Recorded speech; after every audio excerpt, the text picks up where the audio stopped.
him to dinner or to some event? Whatever. Seriously? Yeah, exactly. Exactly. Seriously. There's no way I'm going to shell out $10,000 for that. So you're saying she gave you a check, and you guys were, in your complaint, you said you guys were going shopping. You said Yeah, we went blew the shopping. money together. Oh, no. We blew the money together. No, there's a difference. Blowing together means I get a whole bunch. No, she was like my mother. She was like, well, I'll buy this and we'll buy this. That's a lie. Wait. Hold on, because it sounds like there's more than just one check. There were multiple checks. It was 3. 3 checks. 3 checks. From the same guy? Yes. So this same guy gave her 3 blank checks. And she had to sign his signature on them. Can we do a handwriting Did you test? steal his checks? No. No, they were mailed to her house because her address is on there.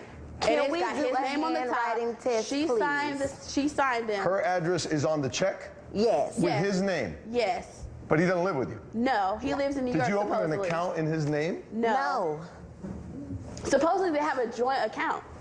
This is the same account that I wrote that my down payment for my car came from.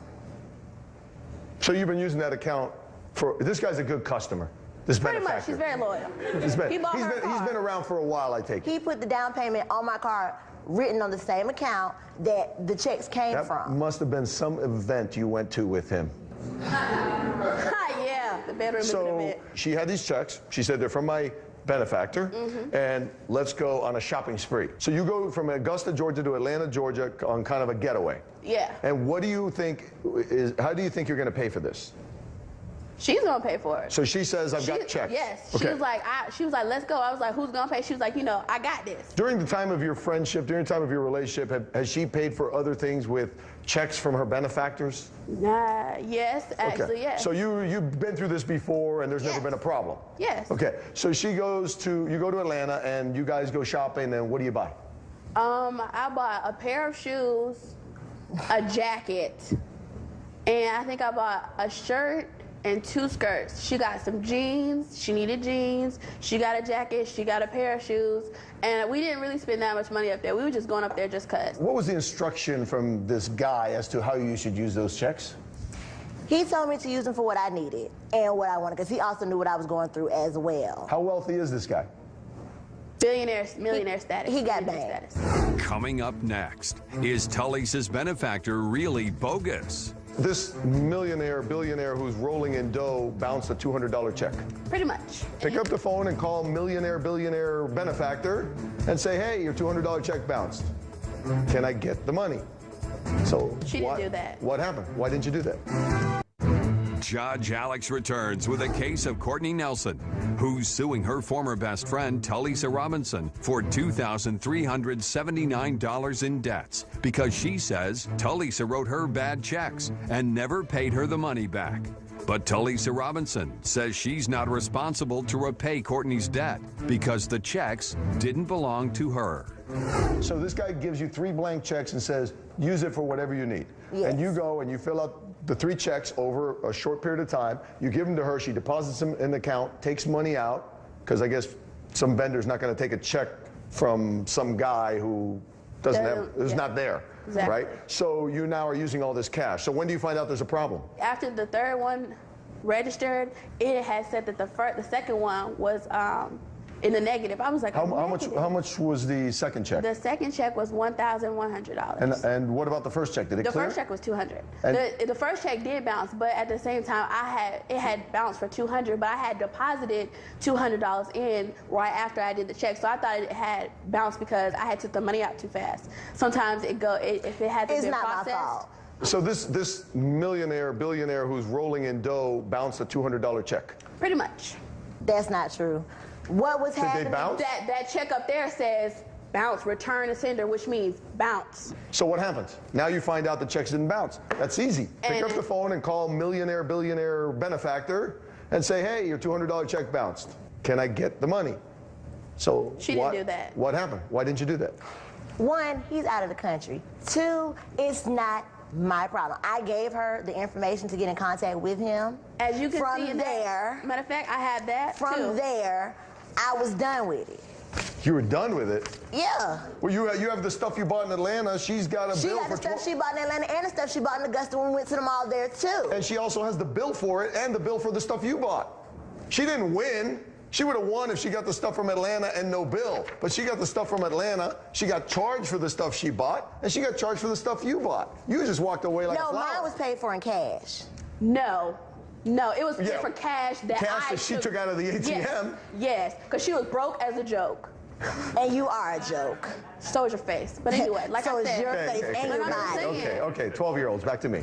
Coming up, will Talisa stick by her story when Judge Alex lays it on thick?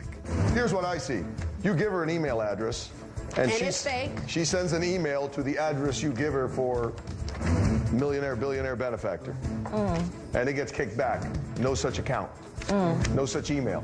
Now, why would you give her a bad email? Obviously, that's the way you get a hold of this guy. Judge Alex is back with a case of Courtney Nelson, who's suing her former best friend, Talisa Robinson, for $2,379 because she claims Talisa gave her bad checks to go shopping. The checks bounced and left her with a huge debt. But Talisa Robinson says she doesn't owe Courtney any money, as the checks that bounced weren't hers. You find out the checks had bounced. You try to contact your friend. She's not getting you the money. According to her, she's got other things to do than help you get out of a $2,200 That's exactly debt. what she said. I have better things to do. I have other things on my mind. There's so much going on. And yet I'm sitting here with the bank calling my house about checks and we need you the money. People call me every day. And the one person who said, oh, I got you, I'm going to fix it. You know I'm not going to let you out to dry like that. Is not even found. Never home, never answer phone, cell, Facebook, nothing. But she's there for me, though. She's my best friend, though.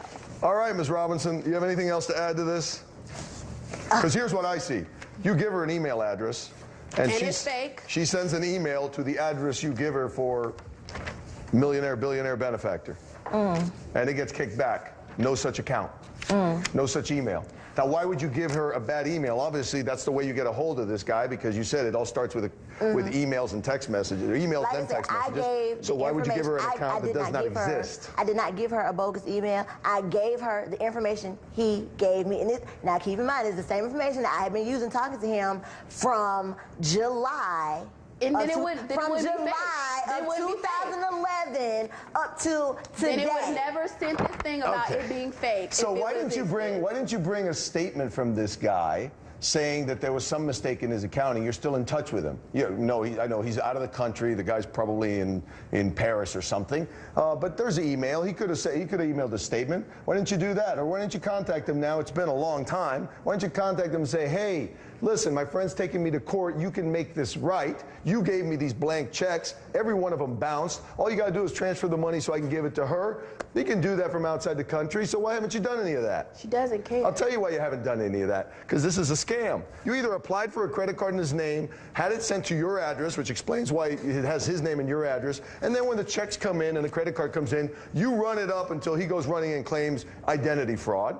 Or maybe he did set up a joint account with you, but he didn't authorize you to do the checks, because a guy who's going to authorize you to do the checks would sign them. You know, it's stupid, but he would have signed them. He wouldn't have said, go forge my name on the check.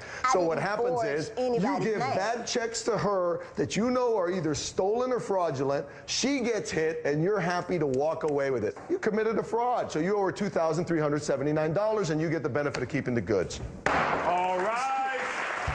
Judge Alex has ruled in favor of the plaintiff and has ordered the defendant to pay her $2,379. I think the judge's ruling was bogus. I think this whole thing is bogus. I think she's bogus. I think everything is bogus right now. I feel like I am finally getting what I deserve, the money back and everything straight, and I hope that she just drops it.